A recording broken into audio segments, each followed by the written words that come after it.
Bonjour, j'espère que vous allez bien. Commençons donc ce journal avec un changement à propos des zones rouges. Fini donc les interdictions de voyager. Dès vendredi, les déplacements seront fortement déconseillés. Il ne faut pas y voir un désaveu du système, nous dit-on, mais tout simplement une manière d'harmoniser les règles en Europe. Explication avec Sarah Hendricks.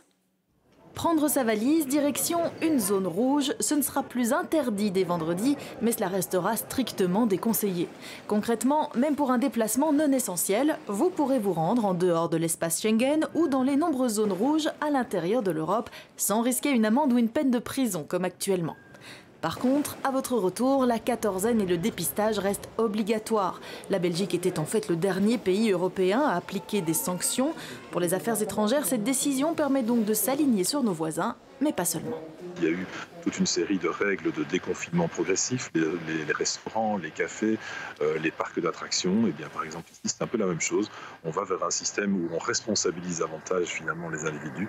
Voyager en zone rouge reste évidemment un choix délicat parce que le corona y est plus présent qu'ailleurs. Les recommandations de ne pas y voyager, mais on a supprimé l'interdiction. Pour le secteur touristique qui manifestait à Bruxelles ce matin, cette décision est un premier pas dans la bonne direction, mais les interrogations restent nombreuses. Il n'y a plus d'interdiction, mais peut-on par exemple annuler un pays qui est déconseillé par la Belgique? Les compagnies vont-elles accepter l'annulation? Ou bien encore, le client qui est à l'étranger, s'il lui arrive quelque chose, va-t-il être couvert par les assurances? Toutes ces réponses, on ne les a pas. Les agents de voyage demandent surtout une harmonisation européenne des codes couleurs. L'Europe est loin de parler d'une seule voix et manque jusqu'ici de cohérence. Pourquoi un Espagnol peut venir à Bruxelles et que moi, je ne peux pas aller en Espagne? La raison scientifique, on n'arrive pas à la cerner, on n'arrive pas à l'expliquer.